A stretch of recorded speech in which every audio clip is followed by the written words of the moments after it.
Now, how about them damn Celtics? All right, we're back with another Boston Celtics video. Today, we're looking at another ramp to camp article from Chris Forsberg and the NBC Sports Boston crew.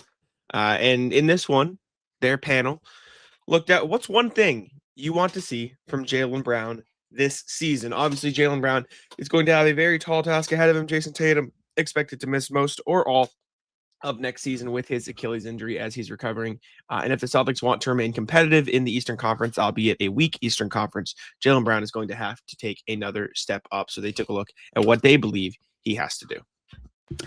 Yeah, big year for Jaylen. Like all of the critics, all of the doubters, all of the fans are going to be proven right or wrong one way or another. He's going to have the opportunity to show everybody, he is the Finals MVP. He's somebody who can lead his own team, which has been a big doubt, criticism, whatever you'd like to call it, of Jaylen over the last several seasons. Like, he's not a 1A. Well, he won the Finals MVP, so he's going to be decent at the very least. Like, he doesn't suck by any means. So we're going to see how good he can be. We've seen flashes of it in the past, but this is a full season sample size of teams game planning for him, and we're going to see how he reacts to it. So we can get into it. Indeed. We'll take a look. We can start with if what Forsberg said is up there. Consistency as the undisputed top option, I believe, is what Forsberg said.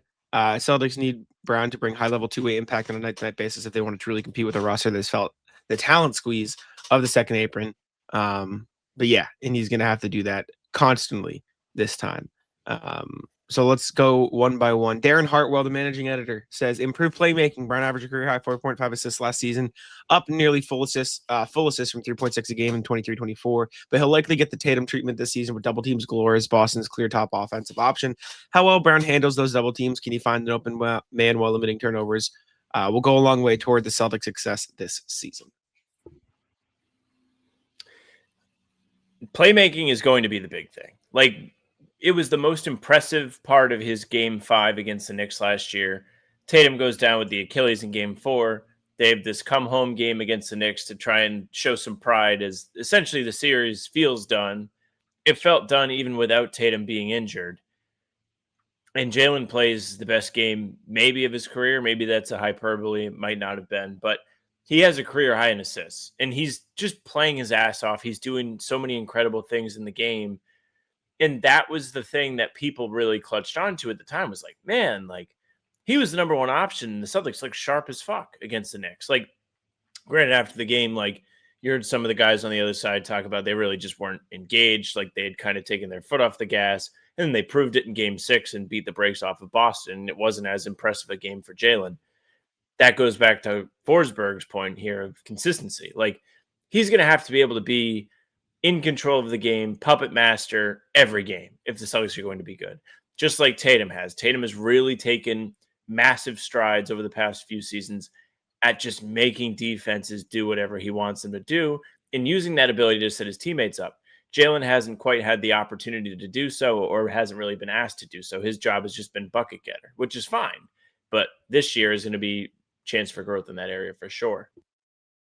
Yeah, I think Jaylen's done a great job of improving as a playmaker exponentially throughout his career, especially in this, last iteration of Celtics teams with Drew and KP the last couple of years. So it'll be interesting to see how it goes. And he will have some solid playmakers around him, which should help with D. White, Simons, Pritchard, guys like that, Shireman off the bench. Like they've got guys who can pass, which will be a helpful tool. Michael Hurley says, I think he has to make an All-NBA team.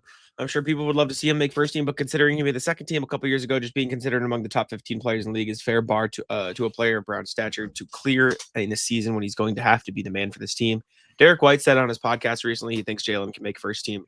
I don't think it's impossible. Like, realistically, all he has to do in terms of like what Forsberg said, if you're the best player or if you can be that type of best player in 55% of games, that's roughly a 45-48 win season, right? That'll probably get you a playoff spot in the Eastern Conference. If he raises the scoring average without, losing any of the efficiency, if the playmaking jumps up, he's probably going to have rebounding jumps too. Like there's no reason, like in the ceiling of all ceilings world, I'm not saying I'm predicting this, but like in the best world possible, Jaylen could average like 28, 8 and 6. Like it's not out of the question with this roster, right? And if he does that on a good team, yeah, he's probably first team All NBA. Again, I'm not saying that's likely, but there is going to be the pathway for him to get there if he reaches the ceiling of what he can be as a first option. Yeah, and you mentioned like the team success being a part of this. First and foremost, when I saw this, the first thing I thought of was, well, if he just plays the games, like that's a big leg up on a lot of the competition. Now there's the 65 game rule. You saw a lot of guys just get completely eliminated from All NBA and award contention last year just because they didn't play enough games. But with your point about if the team's able to win 48, 45 games, the national expectations of the Celtics are low. If you go around, you listen to podcasts, you look at different lists written by national coverage or media members, you're going to see people putting the Celtics play in or lower. It just is the common thing. I don't think it's unfair. I just think there's a lot of unknown with this team. And there are more teams that you can feel like, oh, there's continuity or whatever you want to make your argument on. The fact of the matter is people will be surprised if they do that well. And Jaylen will get a ton of credit for helping move them and make them better than people expected them to be. So making All NBA combined with the actual game threshold with that is not an impossible thing, as you said. Definitely.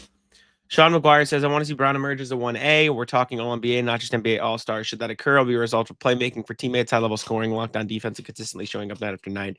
Given the injury to Tatum and the offseason exodus, the Celtics need Brown to improve everywhere and lead the way. I feel like this is just kind of what we've been talking about with every other answer. This feels kind of like a cop-out. I feel like you got to pick one. Like, yeah, like this is the question. How does he emerge as a 1A?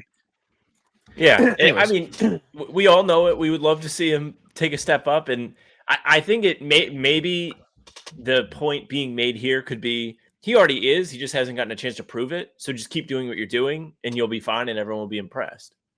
We'll see. Josh Canu says consistent playmaking. Yep. We've seen some big name games from Brown as a playmaker in flashes, but without Tatum, there's a lot of opportunity for him to create for his teammates this season. You'll likely see more double teams and different coverages and will need to be able to make the correct reads and only rely on open teammates. I think he's up to the task. We talked about the playmaking. Max Letterman says the same thing. I want to see Brown continue to grow as a playmaker and a floor raiser. JB is coming off season where he set new career highs in usage rate and assists per game, but the challenge will be much greater with that Tatum sharing load for sure. New answer, Adam Hart. So I'd love for Brown's desire to play aggressive offense, attacking the hoop and getting to the line consistently to be infectious for this Celtics team. This is the thing I'm going to be looking forward to the most this season because I think you're going to see a different brand of basketball. I still think you're going to see three-point shots and plenty of it, like Derek White, Peyton Pritchard, Baylor Shireman, Anthony Simons. You've got a bunch of guys who are elite three-point shooters. Sam Hauser, one of the best three-point shooters in the league. But rather than getting them through the pick and roll with Tatum driving and kicking, I think you're going to see a lot more of we're going to cater the offense to Jaylen Brown shot diet, which is, attacking the rim like that a little bit, but also getting to the post, getting to the mid-range, getting those turnaround middies, which he likes to get a steady diet of when he's got the ball in his hand. So as much as I think you're still going to see threes, I think you're going to see the offense look a lot different this year. And I think it's important for Jaylen Brown and Joe Mazzulla to control it that way. So Brown is the most comfortable. Thinking about this point specifically made me think back to the stretch before the 2024 playoffs. After the All-Star break, Jaylen went supernova. He had several. The one that sticks out the most is the game in Denver. They lose that game to the Nuggets. He had 38, 40 points, something crazy, and he was getting anything he wanted offensively. Exactly what Adam Hart's saying, exactly what you're saying. Just going through guys' chests. He was the most dominant player in that game by far. And if he's able to do that on a consistent basis, it's going to be a big eye-opening experience for everybody. And to his credit, throughout the entire playoff run, he carried that over for the most part. He was excellent. Obviously wins the Conference Finals MVP, Finals MVP. Jaylen was a man possessed. He was injured last year. He was dealing with a meniscus tear. He was playing through it. Still had some impressive performances in the playoffs, despite the knee problem, by the way. Had to completely shift his game. Yeah. Maybe all of the things that he learned while playing injured, the different scoring tactics he had to put in play, will be something he can take with him into this season that makes him even better.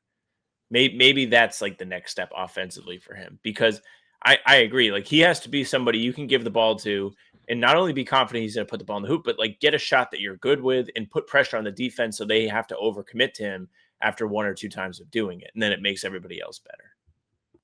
Yeah, agreed. Yeah, listen, I'm very excited to see what the Jaylen Brown led Celtics look like. I think, like I said, the offense is going to look a lot different in a good way in terms of for Jaylen, because I think you need to tailor the offense to your best player. And obviously, Jaylen looks a lot different than what that looks like for Jason Tatum. We'll see. We'll see what happens. Appreciate y'all for tuning in. Let us know what you guys think down below in the comments. Make sure to leave a like, subscribe to How About Them Celtics, and I'll Sam take it out. Yes, thank you very much for listening and watching. Make sure to leave a like, comment, subscribe. We are here every single day, full pods, dropping Tuesday, Thursday, Sunday, game recaps in the morning after each game, and other videos like this one are here in between to keep you up to date with all things Celtics. You can find the two of us on Spotify and Apple too. All pods and recaps are there, so if you just want the audio stuff, it's there for you. Follow, leave a 5-star review. We'd appreciate that very, very much. You can email us, hbtcpod@gmail.com. What are your expectations for Jaylen? Let us know. hbtcpod@gmail.com. Our socials are at How About Them C's for Twitter, Instagram, TikTok. Facebook's the name of the podcast. All streams are there. They're on YouTube. They're on Twitter. Twitter's Jackson NBA. Mine's at Sam and France NBA. That's it for us. Tic-tac-toe.